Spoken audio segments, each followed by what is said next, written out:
Hello and welcome to another episode of India and Global Left.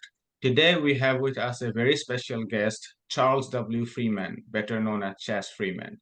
He is an American retired diplomat and writer. He served in the United States Foreign Service, the State and Defense Departments in many different capacities over the course of 30 years. Most notably, he worked as the main interpreter for Richard Nixon during his 1972 China visit and served as the US Ambassador to Saudi Arabia from 1989 to 1992, where he dealt with the Persian Gulf War. Ambassador Freeman, welcome to India and Global Left. Thank you. Glad to be here. Okay, we have been covering the the genocide, if you like, that's going on in Gaza, and it's not very often we get to speak to people who has served inside the American state and who has seen the foreign policy from inside.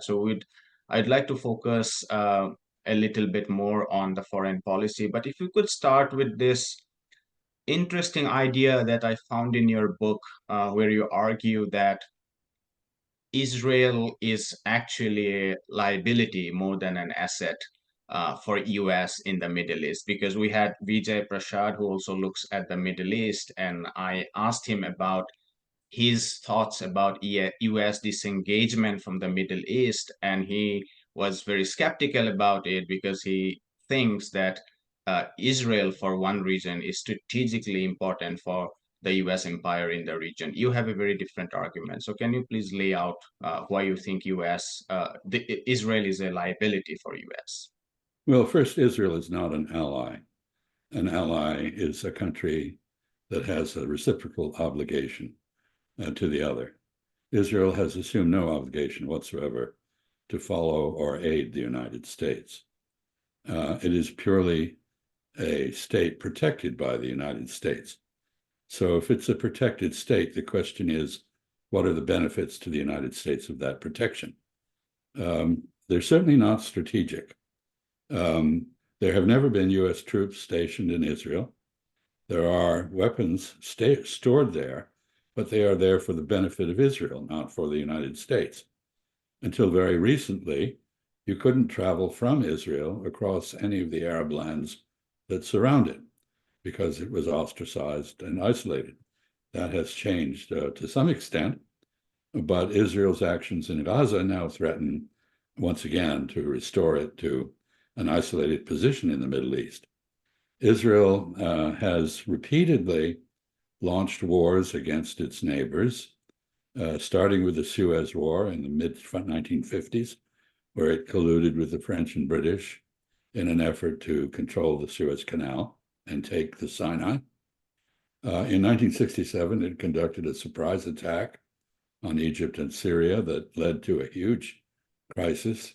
In the end, it was able to conquer all of Palestine, but it produced a crisis in US-Soviet relations. The same thing happened again during the 1973 Ramadan or Yom Kippur War, in which the Egyptians mounted a counterattack on Israeli positions from the 1967 war across the Suez Canal. And now Israel is conducting a genocide, which is costing it its moral authority internationally, making it into a pariah state.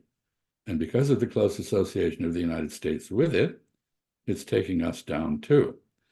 So this is not a relationship that has benefits to the United States, for the most part. Israel is full of very smart people, some very interesting companies, a lot of research but it could just as well have been done in Illinois or New Jersey as in Israel.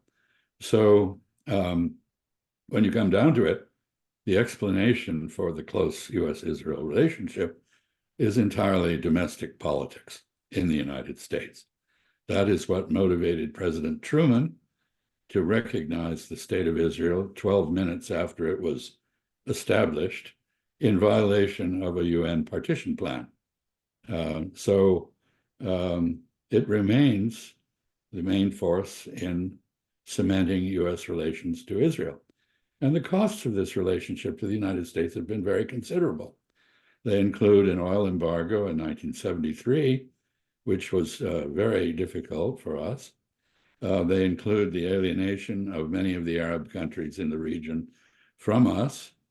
And as I mentioned, they have involved the United States in various quarrels that are of importance to Israel, but arguably not of importance to us, including covert action in Syria on multiple occasions designed to engineer regime change in Damascus. It's very hard for anyone to explain why that is important to the United States as opposed to important to Israel. And finally, I think it's fair to say that the current US-Iranian enmity is fueled in large measure by the enmity between Iran and Israel. When Israel no longer had plausible Arab enemies, as after the flattening of Iraq by the US in the Gulf War that I was part of, it invented an enemy in Iran. It had previously been close to Iran because the enemy of Iran is the Arabs, and the enemy of my enemy is my friend is the old motto from the Middle East. So this is a very complex relationship, but it is not based on strategic interest, although Israel conveniently tries to portray it that way. So I normally agree with Vijay Prasad, but in this case, I don't. I wanted to ask you about this idea that I found in your book that in the 90s, I guess if I'm not wrong, during the Clinton years, there was a shift in American foreign policy from an erstwhile policy of some sort of balance between notably Iran and Iraq towards a double containment, basically containing both Iran and Iraq and cutting them down to size. And that has led to long-term and very costly American involvement in the region. I'm wondering what you just suggested. Would you go to the extent of saying that that policy shift towards double containment was primarily because of Israel's instigation? Yes, I think that's the case. I was at the Defense Department at the time. This policy was suddenly imposed on us by a political appointee, Martin Indyk, actually, who had been an Israeli citizen and was naturalized one day before taking up his responsibilities in the National Security Council staff. It was very hard for me or others in the region to see what benefit we would get from a policy that is fatiguing, expensive, and consumes a lot of resources. We had a policy of offshore balancing, which relied on balancing Iran and with other Arab countries, including Iraq, and which worked very well. The Gulf War coincided pretty much with the end of the Iran-Iraq face-off, and there was really no reason to choose to be in opposition to both, rather than to continue to use their enmity to maintain balance. But both were enemies of Israel, and therefore one has to assume that this was contrived for the benefit of Israel. I don't see what benefit it brought to us. I think this is a right moment to discuss a little bit about the domestic policy, as you are suggesting that U.S. domestic policies are very central to the U.S. foreign policy, especially that pertains to Israel.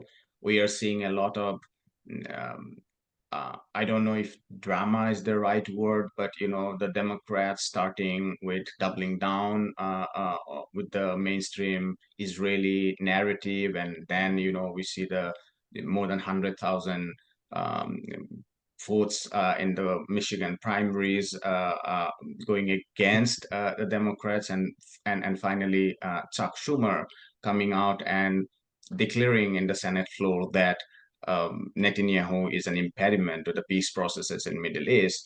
And there is a huge blowback from the Republicans, in particular, Donald Trump saying that anyone who votes for Joe Biden would be literally pushing Israel to its death, and his son-in-law has come out and suggested ridiculous policies. Tell us a little bit about these internal U.S. politics that revolve around U.S. foreign policy in Israel.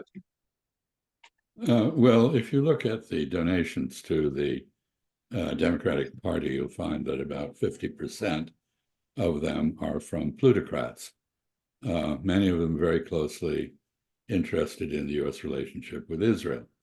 The other 50%, by the way, lose money because they're small donations which are processed by intermediaries who take their cut.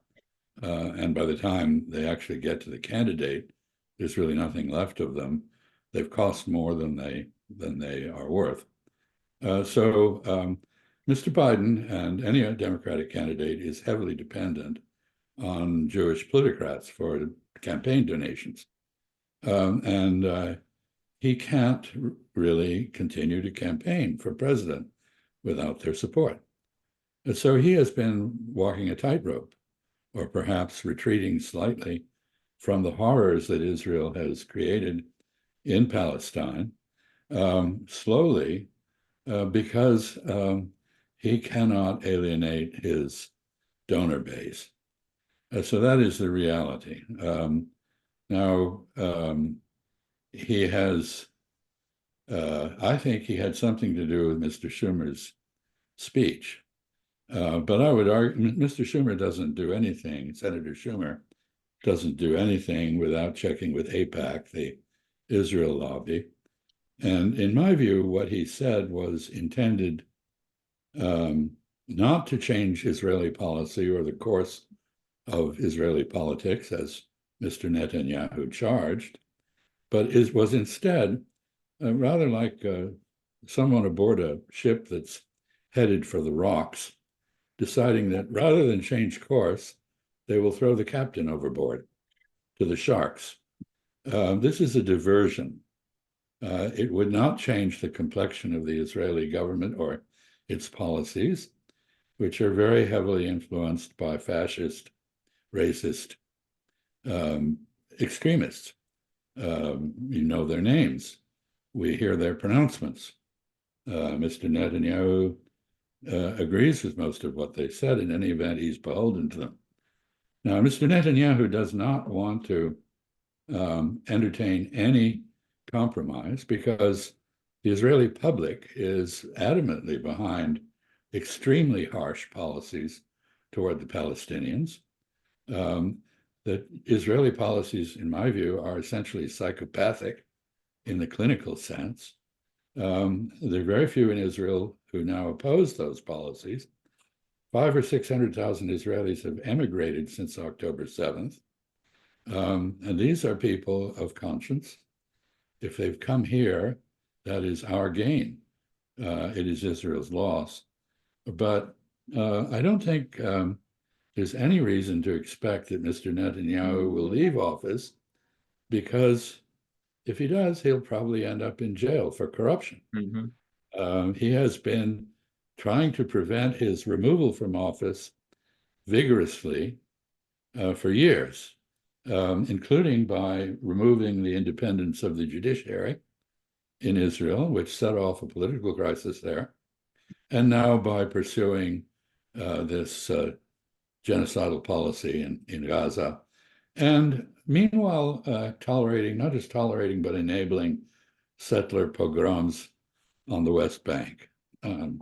Equally atrocious actions by Israeli settlers. Shamefully, some of them are Americans. We'll come back to Gaza in a moment. If I could ask you a follow-up question on who calls the strings in US foreign policy, and one of the groups you have mentioned is the donors and the funders. I just wanted to ask you, what did you feel being in the system about the influence of the military-industrial complex, the Raytheons or the Lockheed Martins? How much were they influential in determining foreign policies in US? Well, I'm not very well qualified to answer that because my service coincided with the Cold War. I retired from government at the end of 1994. which was the dawn of the post-Cold War era, the so-called unipolar moment in US foreign policy. I say that because when I served, and I was very much part of the struggle with the Soviet Union for my entire career, including my involvement with China, which was in that context. When I served, it was clear to Americans that foreign policy was a matter of life or death. John F. Kennedy said once, if I make a mistake in domestic affairs, it can embarrass me. But if I make a mistake in foreign policy, it could kill us all. So there was a sense of the importance of this area of American policy that disappeared when we no longer had an enemy and began to suffer from what I call enemy deprivation syndrome, which is the sick feeling you get when you don't know which way to point your artillery or launch your bombers. We have, for the last 40 years now, because basically we're going up on almost 35 years anyway of post-Cold War period, we have felt omnipotent, omniscient, invulnerable, notwithstanding 9/11. 9/11 didn't come out of nowhere. It turns out that if you bomb people, even if they don't have aircraft of their own, they'll figure out a way to bomb back, which is exactly what happened. So, and the main issue there, by the way, was Israel-Palestine. That was the inflammatory issue that animated the perpetrators of 9/11, as they explained publicly. Some of the passages referring to that were omitted from our press because we have a problem with censorship when it comes to Israel, self-censorship by our journalists. Anyway, I think it's fair to say that the influence of the military-industrial complex, which of course was named by President Eisenhower initially, he called it the military-industrial congressional complex. His political advisors forced him to take out the word congressional for political reasons, but it was correct. These interests are the product, they are the cure for enemy deprivation syndrome. They find excuses for military Keynesianism, meaning countercyclical funding, regardless of whether this cycle is counter or not, based on defense budgets. There are almost no one opposes increases in defense budgets. They are not linked to a threat. They're linked to jobs. And if you look at the congressional debates, that's what you'll see. So this is very different from the period of the Cold War during which my service occurred. And I think it is a fundamental change and needs to be regarded as such. I think I wanted to know your thoughts about, and I know you have been speaking about this a lot, so I don't want you to repeat everything, but if very briefly, just as a context, you could tell us what, in your thoughts, has changed since the Hamas fighters carried out their plans in October 7. Oh, I think a great deal has changed. As I mentioned, Israel, I believe, has made a huge mistake, what with the intensity and open-ended nature of its response, which is making it an international pariah. And the Star of David, once a symbol of Jewish rebound from the Holocaust, is now becoming a symbol of genocide. So this is something that is not going to go away. The various Arab countries that had normalized relations with Israel, whether under the Camp David Accords, which are now in jeopardy.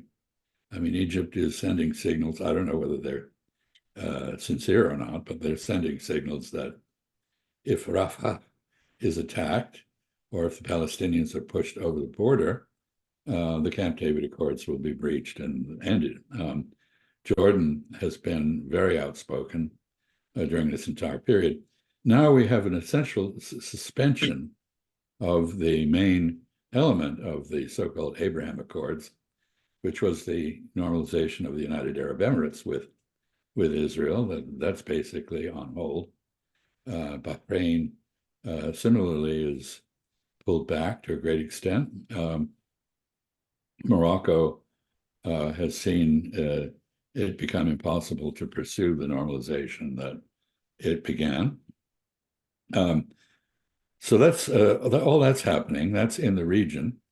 Beyond that, as I said, the association of the United States with Israel, the fact that we are the enabler of the genocide and show no sign of pulling the plug on it, which we could do, at tremendous domestic political cost to the president, we could do it.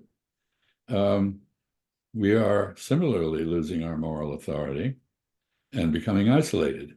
The last vote in the General Assembly on this issue saw the United States accompanied by Nauru, I believe, which is a tiny island in the Pacific, which is disappearing under the impact of guano mining, and which, to be honest, is about the nearest thing to a diplomatic prostitute you can find. It will sell its services to any bidder because it's desperate, for the same reason that women do the same sometimes. So I would say there have been many changes. One final one I want to note is the discrediting of the United Nations system, which has been paralyzed by the US veto and by great power rivalry, and which I don't think is going to survive intact.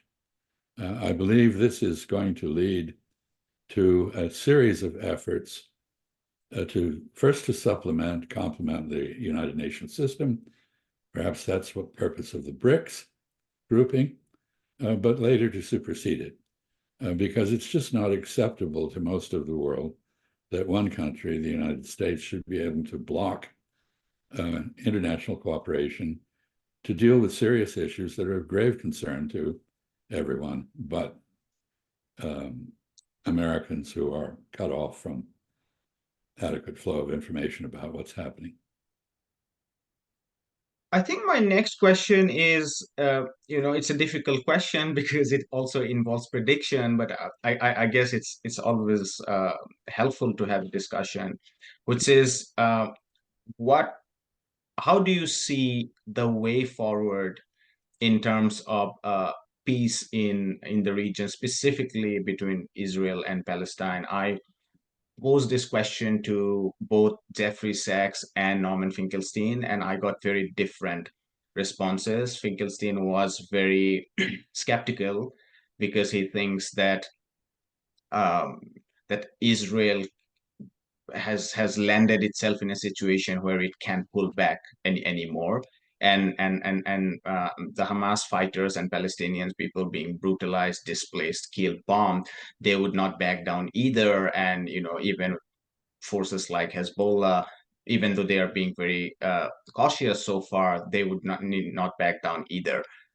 Jeffrey Sachs, on the other hand, was more optimistic about a possible negotiation if the right wing in Israel can be dislodged. What's your thoughts on that? I think I agree more with Norman Finkelstein. I think most people who believe in constitutional democracy, as we profess to do in the United States, most people would favor a one state, one democratic state with no ethnic apartheid within it. I mean, to be realistic, such a state would probably be dominated by its Jewish population because of the educational and financial advantages that they would bring to it. And I'm not dismissing the capabilities of Palestinians at all. They're very bright, hardworking, and entrepreneurial. But I think the Israeli Jews have had many advantages that the Palestinians have not. So a one-state solution would still be dominated by Jews. But there's no possibility of such a state now, given the level of hatred and the search for revenge by both sides. It's often said that the Israelis are seeking revenge for October 7. It must be recognized that Palestinians are being given a reason every day to seek revenge against Israel. So I think that one state solution has been destroyed. Could there be a two-state solution? That would depend, as Jeffrey Sachs, I gather, argued, that there would be a political realignment in Israel. But I see no possibility of such a realignment in the near future. Among other things, as I suggested, some of the better people, the more conscience-stricken people who are leaving Israel, the people who are left in Israel tend to be settlers, hardliners, or they're the Haredim, the extreme Orthodox, who are a burden to the state. And unlike the Orthodox in the United States, who are very anti-Zionist, they're quite happy to take advantage of subsidies and other advantages from the state of Israel. And I don't think they question the policies toward the Palestinians. So I don't see where a change of mind or heart would come from. In this regard, I think the example of South Africa is not apposite. I worked in South Africa. I was the principal deputy for Africa for 4 years. I spent a lot of time negotiating with the Cubans and the South Africans and trying to get the South Africans out of Namibia, the Cubans out of Angola. What happened in South Africa was a crisis of conscience among the white elite, meaning Afrikaners, who were members of the Dutch Reformed Church, which is a Protestant church that is capable of and emphasizes self-examination, introspection, and moral reasoning. And when F.W. de Klerk decided to release Mandela and to open the political process to the very large majority of people in South Africa who were not Afrikaner or English in origin, he did it on the basis of conscience. I don't see any evidence of any such process taking place in Israel. And I note that as brutal as apartheid was, and it was punctuated by occasional outbursts of violence, sometimes brutal, there was nothing like the pogroms, like the constant bombing of Gaza that's gone on for the last 17 years. Nothing like this. The level of dehumanization of Palestinians by Israeli Jews is vastly in excess of anything that was observable in South Africa. And South Africa, may be having difficulties politically and economically. It is. It has a problem with corruption. It has many problems. But in the end, South Africans, both Black and white and Indian and Malay, proved capable of crafting reconciliation. I don't see that in Palestine, I'm sorry to say. So I am pessimistic.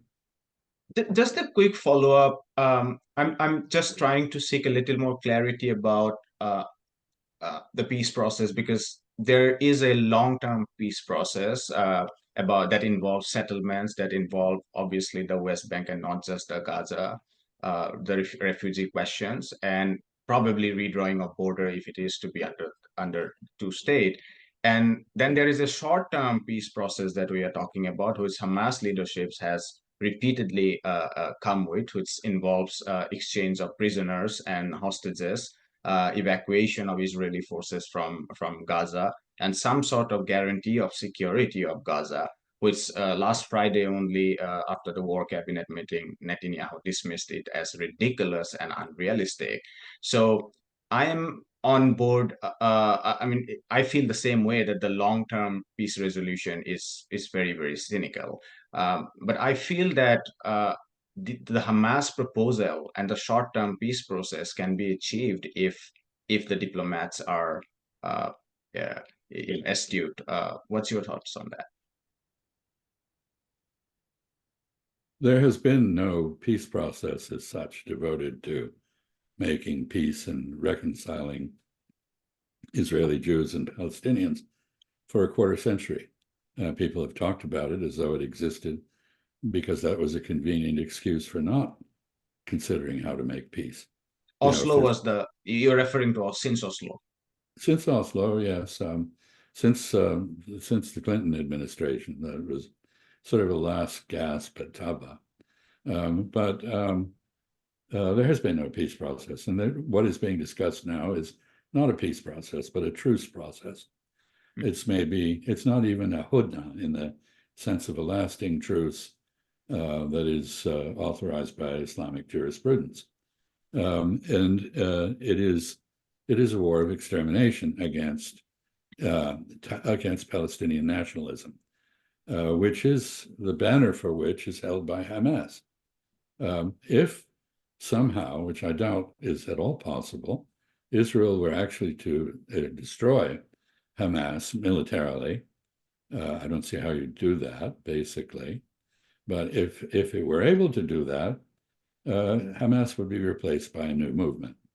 And they're not likely to be able to do more to Hamas than further burnish its credentials as a nationalist force.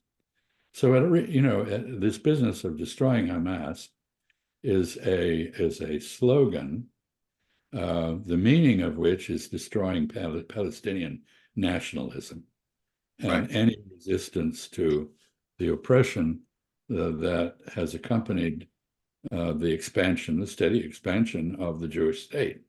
Actually, it's not a Jewish state. I would say it is a state inhabited by Jews, but its ideology is Zionism. And in many ways, Zionism is the negation of Jewish values. It's exactly opposite the humane traditions of Judaism. Judaism is a religion that emphasizes two things. One, the pursuit of justice, and second, the use of scholarship for moral reasoning. These are the distinctive characteristics of that religion. And I don't see evidence of either in Israel. What I see is rabbis foaming at the mouth like rabid dogs, justifying the murder of children because they might grow up to be, quote, terrorists, meaning opponents of Israel. This is not morally very convincing, I have to say. This is my last question on Palestine, and we'd shift to other places. If you can tell a little bit about how you see the relationship between the Palestinian Authority and Hamas in the context of a possibility of a greater alliance that can actually struggle for a single Palestinian state. The last time there were elections held among Palestinians, 2006, Hamas won. So the Palestinian Authority, which is dominated by Fatah, is inherently illegitimate in democratic terms. Mahmoud Abbas is now in the 18th year of his 4-year term. This is not anyone with credibility among his own people. When he visited the refugee camp at Jenin, which had been in the West Bank, which had been savaged by the Israeli occupation forces, he had to be accompanied by 1,000 soldiers. This is not a man with any legitimacy, and the idea that somehow the Palestinian Authority will be re-legitimized and moved into Gaza to govern it or help govern it, which is the White House idea. And the New York Times. And the New York, well, sometimes they're about the same, you see. Yeah. The question is the New York Times an independent medium, or is it a scribe for American political elite? I think it's probably the latter at this point. Anyway, the point is here that if there is to be any legitimacy in governing Palestinians, that must be the result of a Palestinian choice, not an Israeli choice, not an American choice. And the statements that you hear from Americans that Hamas cannot be part of the future are arrogant and deeply undemocratic.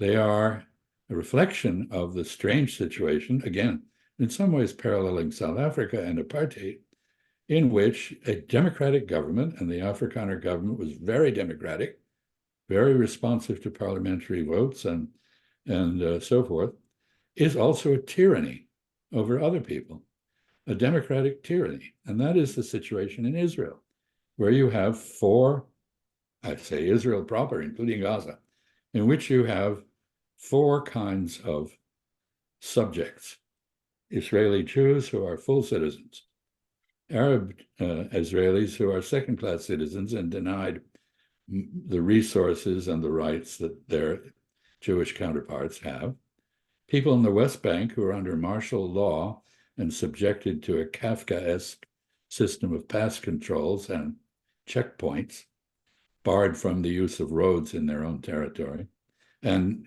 continuously expelled from their lands.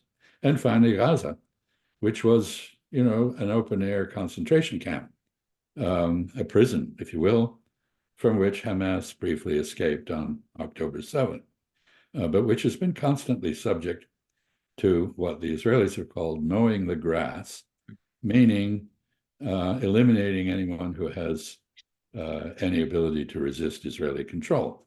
It has also been starved. It's been kept on starvation rations. Now it is actually starving as a matter of deliberate Israeli policy, as part of the genocide. So this is a very complex system, far more complex than apartheid in South Africa ever was. And I must say, even less attractive than the South African system was, unattractive as it was. I think Philip Lazarni, the head of the UN Agency for Palestinian Refugees, wrote recently about the imminence of famines in northern Gaza, as probably 300,000 people are stranded, and the Al-Shifa hospital is being raided as we speak. Not to even mention that more than 1.2 million people who has moved into the south has now been constantly bombed. I mean, they had been bombed first from Khan Yunis, but now into the Rafah border. I think, Ambassador, if you can just tell us a little bit about how you see the divisions within the Arab world.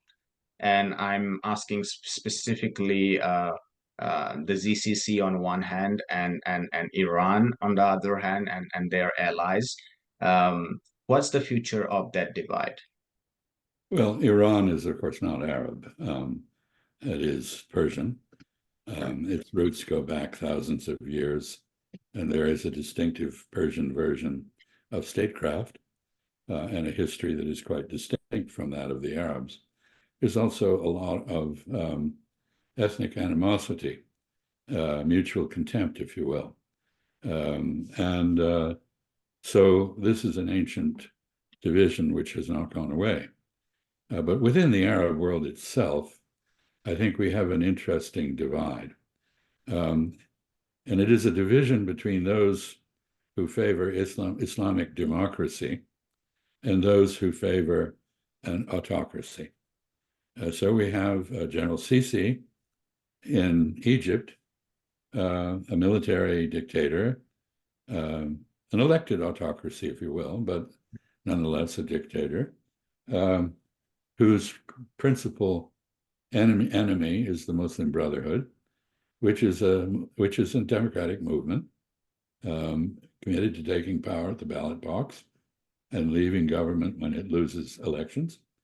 It's also incompetent, but that's another issue. We have, on the other hand, the Gulf Arab states, all of which are tribally organized autocracies. They are monarchies, if you will. They are run by emirs, meaning leaders in Arabic, who have responsibilities to the people defined by religion. They must hew to the consensus of the populace. They cannot make decisions at odds with that consensus. and they must distribute charity and take care of the needy in their society. And they've built modern societies around this based on oil wealth. They are adamantly opposed to Hamas in large measure because Hamas is an offshoot of the Muslim Brotherhood. And if you talk to Hamas, as I have, since leaving government when I was not allowed to do that, if you talk to Hamas, you'll discover that they're quite sophisticated about democracy. They believe in it. And they say, in effect, in the past, in Arab societies, when you wish to pursue a moral agenda in politics, you had to rely on a thug, a dictator, a king, a prince, a general. We don't need that. We can derive our power from the consent of the governed expressed at the ballot box. Now that is a threat to the quasi-monarchical, I would say. It's really not. Aristotle didn't understand the Arab system of politics at all. He did not come up with a word for it. They call it in Yemen, where pejoratively, Badufratia, ruled by Bedouin, meaning tribal traditions used to create a state.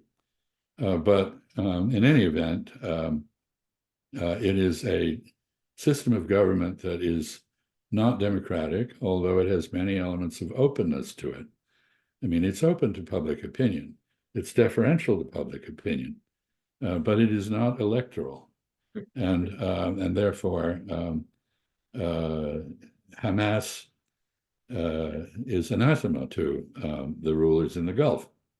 One can get into geopolitics, which is, the common interest of the Gulf Arabs and Israel in reducing Iranian dominance of the region, preventing Iranian hegemony in the region. Iran has, with American help, achieved a position of hegemony in the Levant. It is the dominant influence in Syria and Lebanon. It is the dominant influence among the Houthis, who are the de facto government of at least most of Yemen. And also large sectors of Iraq. Also, it is very influential in Iraq, although not to the same extent. Iraqi nationalism is very strong, and it's not pro-Iranian. And it's very influential in Bahrain, where the majority is Shia, and where Iran has tried to build influence. If you're a Saudi, you see yourself surrounded by Iran, encircled, which explains a lot of Saudi behavior. But that's geopolitics. It also has a complicated relationship with Qatar, I guess. Well, Qatar straddles the Gulf. It is a sandy peninsula in the middle of the Persian Gulf. It shares its source of wealth, meaning the gas fields, with Iran. It has no choice. Its traditional enemies have not, sometimes have been Iran. There have been times when it was part of the Safavid Empire, Iranian Empire. Okay. But its principal enemy has been Saudi Arabia. And so it conducts a balancing act. It likes every country that begins with I, including India, Iran, Iraq, Israel. Maybe there's another one that begins with I, Indonesia, I guess. Anyway, this is a classic balancing act by a small country in the middle of a troubled region, very effectively conducted. One has to give the Qataris high marks for self-interest and cleverness in pursuing it. Anyway, if you are looking at the region geopolitically, you see a reduced conflict thanks to mediation by Iraq, by Oman, and ultimately by the Chinese, between Tehran and Riyadh. This is a relationship which is not close, but it is no longer overtly antagonistic. And that is important. And that is, of course, a refutation of the main argument that the United States had, or at least Jared Kushner had, for the ill-fated Abraham Accords. Basically, they were, as Hamas discerned, they were an effort to sideline the Palestinian issue and emphasize economics over politics. That was always naive.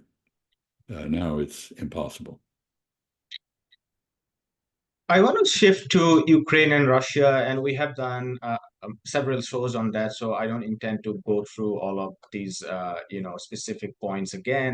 If I can just ask you a sort of broad question about, uh, as you have referred to the post-Soviet transition, I wanted to ask you, how do you explain the continued hostility of American foreign policy towards Russia even after the collapse of the Soviet Union? I think it's a combination of inertia fed by uh, the military industrial complex, as we discussed. You need an enemy. There's a convenient one, a familiar one. And I think it was strongly aided by the continued influence of the neoconservatives, who combined triumphalism about the end of the Cold War with a mistaken interpretation of how and why it ended. It ended because the Soviet Union defaulted on the contest for global hegemony, not because it was defeated.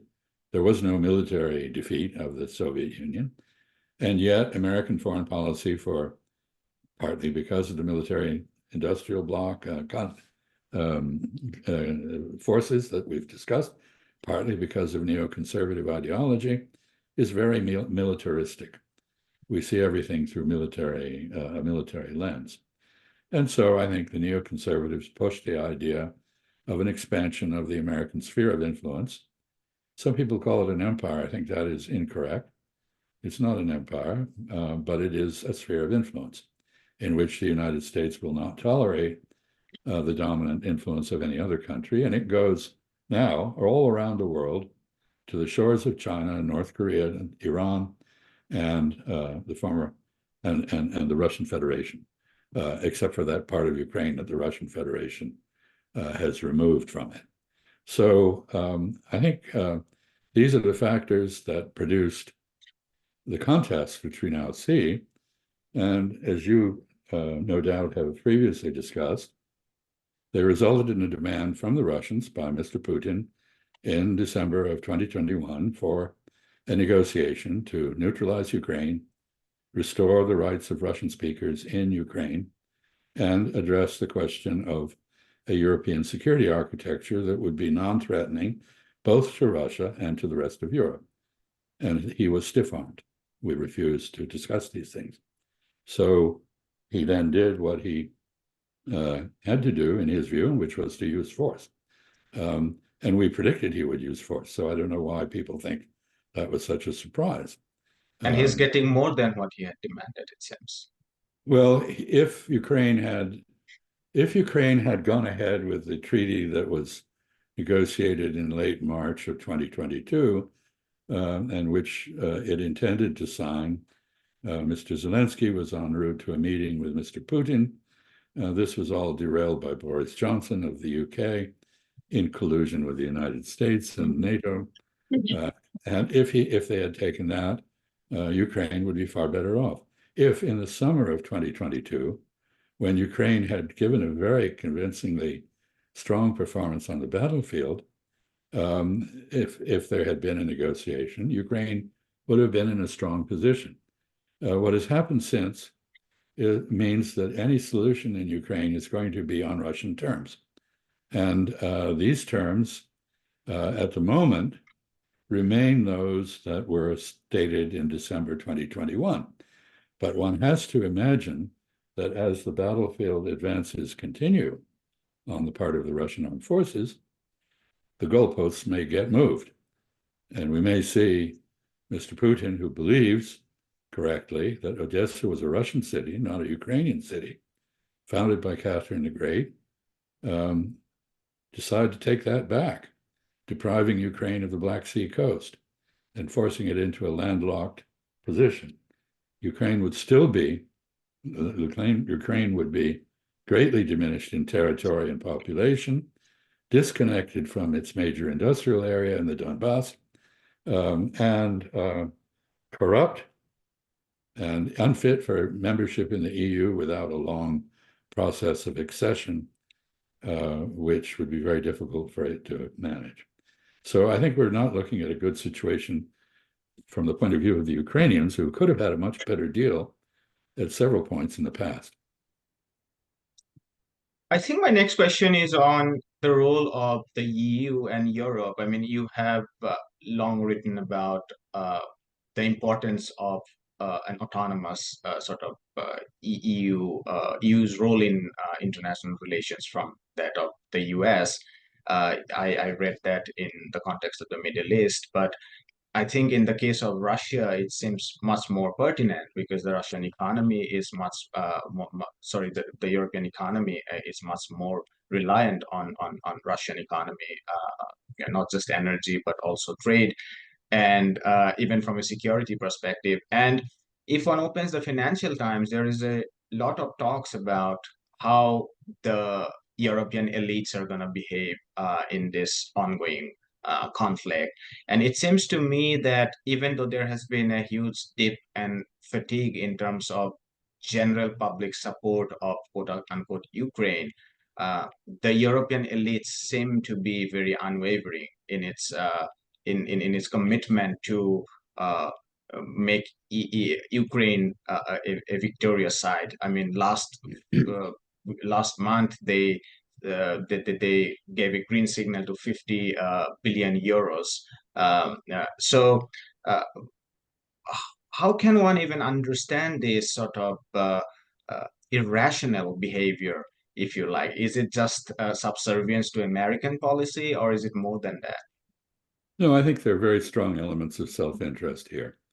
Europe has been able to free ride on American defense expenditures and protection for a long time. So you agree with Donald Trump?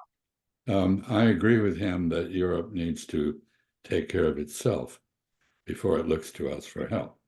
Yes, I suspect I greatly disagree with his methods and his reasoning. But, even a stopped clock is right twice a day. And so I look at Mr. Trump in that light. So, no, I think there are strong vested European interests in continuing to free ride on the United States. Now, this is being questioned. Europeans are now greatly increasing defense budgets. Germany claims to be doubling its.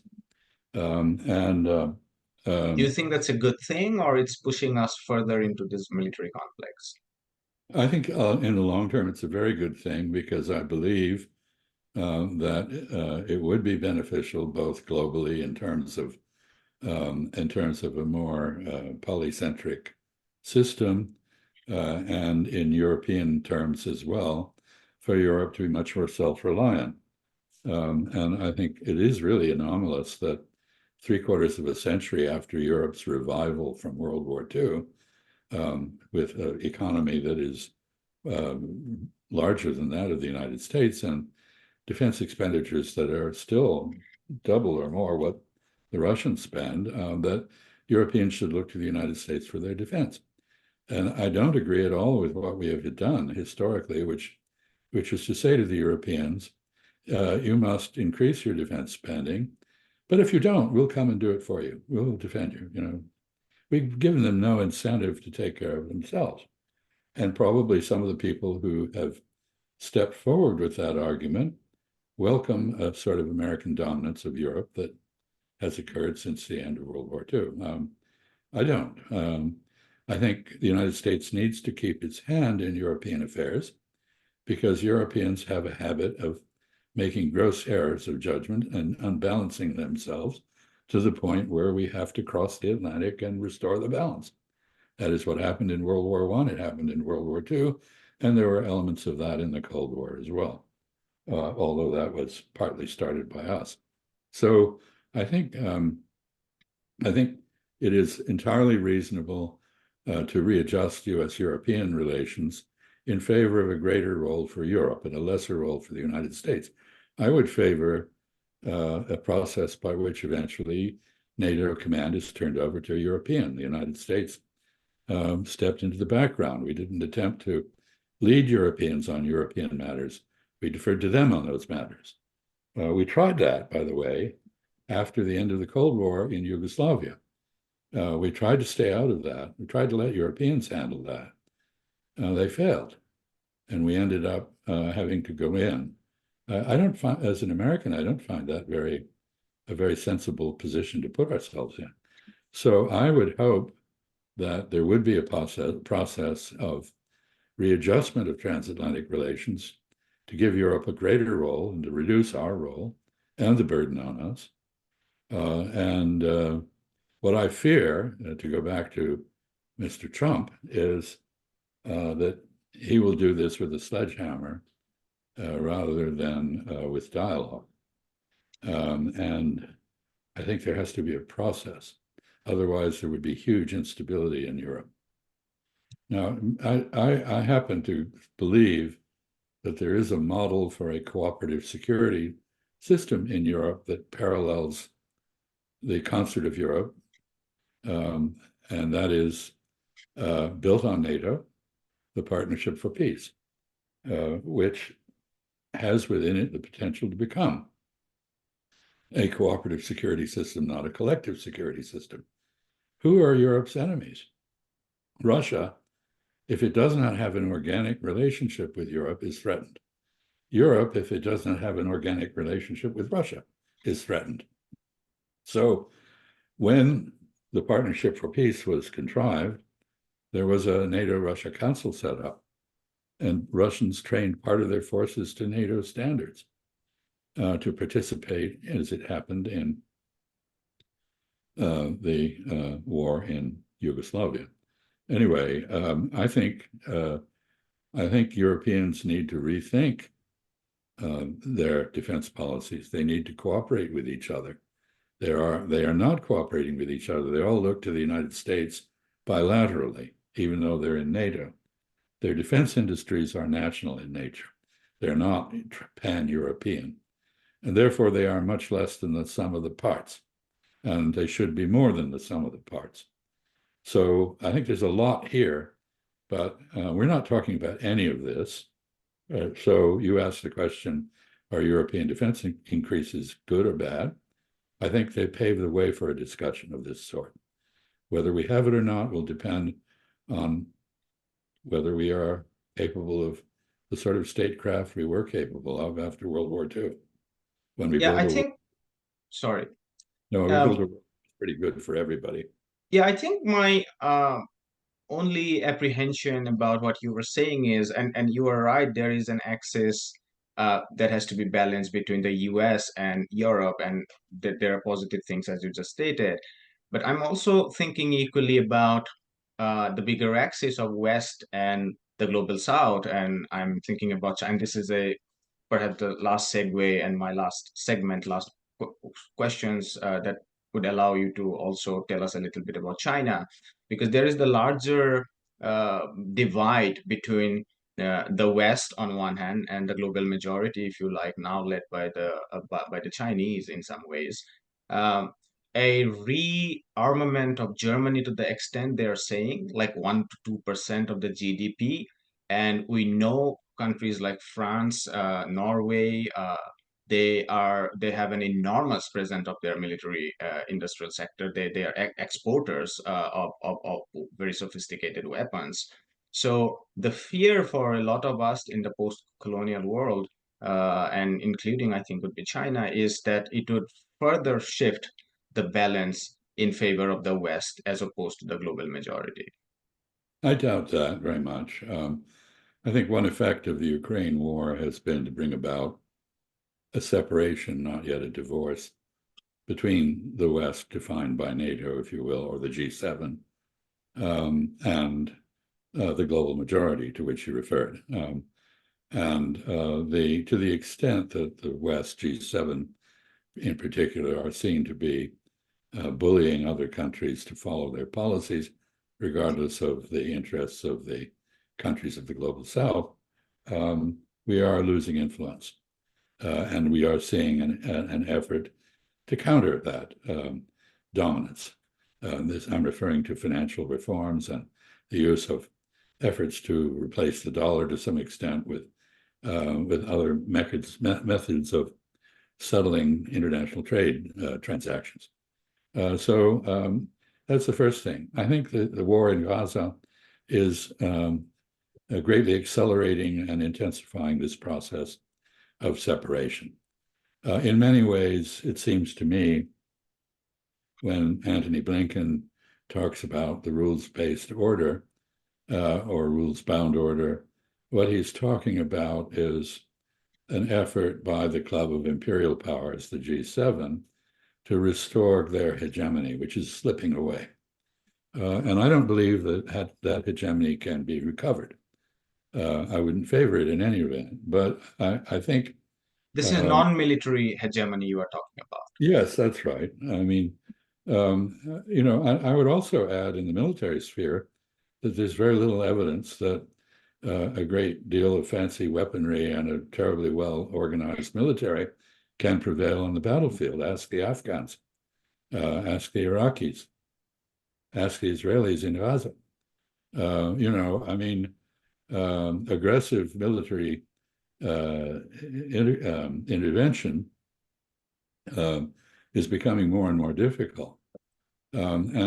So I guess I'd say that there's a crucial point here, which I noticed when I was working in India many years ago, and that is that there is something in common between the countries of the so-called global south, and that is a post-colonial hangover. They were humiliated by an apparently superior civilization and more advanced scientific and industrial establishment. They were impoverished, in the case of India, by the destruction of native industry. They were destabilized in the case of China. 100 million people died in insurrections and civil strife in China over the period of Chinese weakness. And Africa, of course, was colonized. Latin America, still is divided in a way between the colonial apparatus and the indigenous people who have not entirely assimilated to it. Depends on the country. A country like Mexico is very much united. A country like Peru is still divided between the settlers, mestizos, and an indigenous population in the highlands. So the West had 500 years of supremacy, during which it conquered the world, subjected the world to humiliation, imposed its values on the world, only to find those values turned against it. Because if democracy is the preferable form of government, then why are you denying people in a place like India the right to rule themselves? So eventually, sometimes by violence, as in the case of the Chinese Revolution, sometimes by more peaceful means, as in the case of India,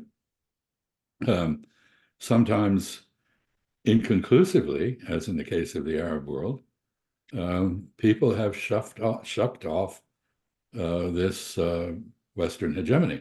It's not coming back. So we're living in an age which is one of transition, not only from the Cold War to a multipolar or multinodal, perhaps, system, but we're also living in an age in which the historical prominence of civilizations like China or India or the Arab world is being reasserted.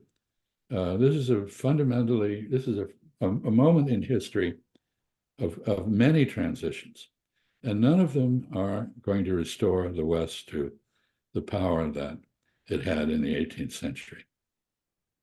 Ambassador Freeman, I want to leave you on this final note, I promise. I can't, I'm very respectful of your time and mindful, but if I can ask you about your values, where it comes from, because when I read your book, I see deep commitments to humanitarian values, decency, peace, and of course, along with an eye on realism. And this is something that we don't generally, maybe more for people on the left, we don't generally associate with a diplomat or someone who works in foreign office, because generally we see a lot of contempt for people at large, a lot of arrogance, sometimes gangster-like attitude. When I hear to my Indian officials in diplomacy and so on, uh, where does it come from? Does it come from some of your family background or your experience? You mentioned in your book that I have reluctantly come to uh, realize some of these things. Tell us a little bit about your personal journey, and we end it there. I am of Puritan origin. I have 13 European nationalities and 2 American Indian tribes in my DNA. I am an American, in other words. If you kill an American, as Melville said, you spill the blood of all mankind. And I was brought up to respect diversity, and I believe in it. I served as a diplomat, and the basis of diplomacy, real diplomacy, as opposed to pronouncements and declaratory diplomacy and statements by courtiers in the capital. The real diplomacy is based on empathy. That is different from sympathy. It does not mean that I have to agree with people, but it does mean that I have to understand their beliefs and why they have them, and how intensely they hold them, and how they see their interests. If you can't do that, you can't conduct successful diplomacy. So I think my journey, to the extent I've had one, has been one of learning other languages, becoming familiar with other cultures, looking into the eyes of people who don't think the way I do, and trying to think, consider how they do think, and respecting that. Because if you don't respect it, they don't respect you, and you don't have any basis for an effective communication. So diplomats, I would say, and I understand perfectly what you're saying about the IAS and so on. Yeah. But because I think, well, it's worse than that. I think everybody in the IAS was born knowing everything they need to know. There's no need for them to study anything else, because it's innate. God gave it to them, or one of the gods gave it to them. Anyway. It's a British colonial system now mixed with Indian caste elitism wrapped up in it, so it has become even worse. But I'll tell you, if you dig into this, you'll find something very interesting, and that is, when the British, meaning the East India Company, were faced with the job of governing the vast population, diverse population that is India, because India is really a subcontinent, like Europe. It's full of diversity, as diverse as Europe, I think. And so when they were faced with that, they had to invent a system. What did they look at? They looked at the Chinese civil service system explicitly. There's a lot of, they borrowed from French Jesuits and others who wrote, partly ignorantly and too admiringly, of the Chinese system. So what is that system? It's a meritocracy. It's based on examinations. Are you referring to people like Matteo Ricci and others that went to the Not so much Matteo Ricci, although he provided much of the information, but Montaigne, Montesquieu, French philosophers, predecessors of the Enlightenment in Europe, who admired the Chinese system. Voltaire admired it greatly. And the British thought, well, if we are going to have a system based on exams, what are we going to examine people in? We can't examine them in Sanskrit, I mean, that would be sort of beside the point. That would be like the Chinese system, where you're examined in Confucian texts. No. We need to look at British classics. Well, are there any British classics? There weren't. So they invented Shakespeare as a classic, which is why everyone who is educated in India to this day has a better knowledge of various phrases from Shakespeare than anyone in the West still does. Um, so this is a very interesting system. As you say, it has been overlaid with all sorts of things. The caste system you mentioned, yes, uh, but also sectionalism. I mean, there's a reason that people from Tamil Nadu don't want Hindi as the national language. Because they're pretty good at English. And even if I once, when I was in India, I will say, served as the interpreter between two Indians who were both speaking English. I could understand both of them, and they could understand me, but they could not understand each other. Each other's language. So anyway, it's a very interesting elitist system, quite effective, underpowered in the diplomatic area. The Indian Foreign Ministry is understaffed and not well organized, in my experience. Very, very bright people. Yes, of course. Very arrogant, as you said. But not enough of them, and not sufficiently well trained in a number of ways. I'm not extolling the virtues of our foreign service because I think it has many things wrong with it, including arrogance and a tendency to toe the official line without questioning it adequately. But I don't think it's very professional. And the reason for that is we have a political spoils system, which means that the heads of missions abroad are often people with fat wallets and fat heads. And anyway, they're learning on the job. They don't know what they're doing. Yeah, I think diplomacy, when it is taken seriously and pursued professionally, is a learned profession as much as the law or theology or the military. In the case of the United States, it is a proto-profession. And I think in the case of India, that may be true too. I'm very impressed by what the Chinese are doing in terms of educating their diplomats. This is not to say that they don't make mistakes. I mean, they copied Mike Pompeo with wolf warrior diplomacy, which was extremely ineffective both for them and for us. And they should have known better. Anyway, this is an interesting area. I have spent a lot of time thinking about what makes diplomacy effective. And it is not simple. And I am frankly appalled by many in my own country who look at situations like Ukraine or Gaza and proceed to make moral judgments on the basis of inadequate information or disinformation, and don't ask about the realistic prospect of dealing with the situation. They're more concerned to say who is to blame for this than they are to resolve it. And I think a professional diplomat's attitude is, let's find a way to minimize the harm if we can't resolve this. I don't think we do that very much. And so this is a problem.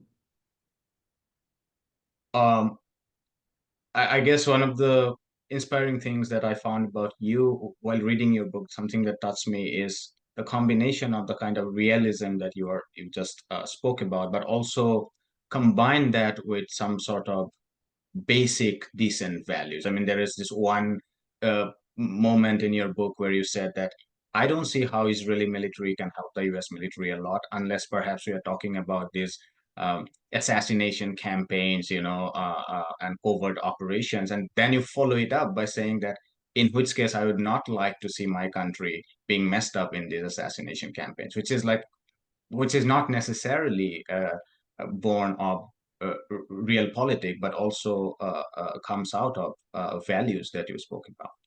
I don't believe that that there is no limit to realpolitik. Mm-hmm. There must be a moral limit. At some point, you must express your values, or you're not a human being. You're some sort of monster. And I think the American foreign policy tradition is far too heavy on hypocritical statements of values and not heavy enough on realism. Europeans are the other way. I think there's a middle way. Right. And that is what we should look for. And if you read a book I wrote called Arts of Power, you will find it has a short section on the ethics of diplomacy. That is, reason of system. You must preserve the system so that it minimizes violence and maximizes the prospects for nonviolent resolution of disputes. Reason of state. You cannot substitute your individual moral judgment for that of a legitimate government that's giving you instructions. But you can't get rid of your individual moral judgment. And finally, in the end, there is an ethic of diplomatic interaction.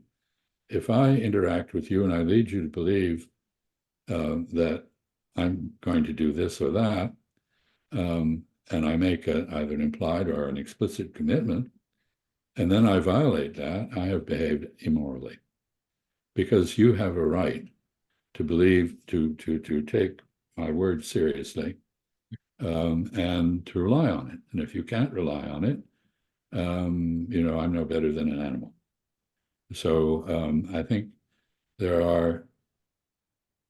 within realism, there are limits, and there are also values. And I argue that interests are not the same as values, that values are what give interests that charge them with their intensity. So if you have an interest in, let's say, independence, and that will be charged with values of self-regard, self-esteem, and so forth, and it will become the supreme interest that you have. And you will do anything to defend your cultural and political and economic autonomy and self-determination. And that is at work now in the conflict between Israelis and Palestinians, who have conflicting interests and values.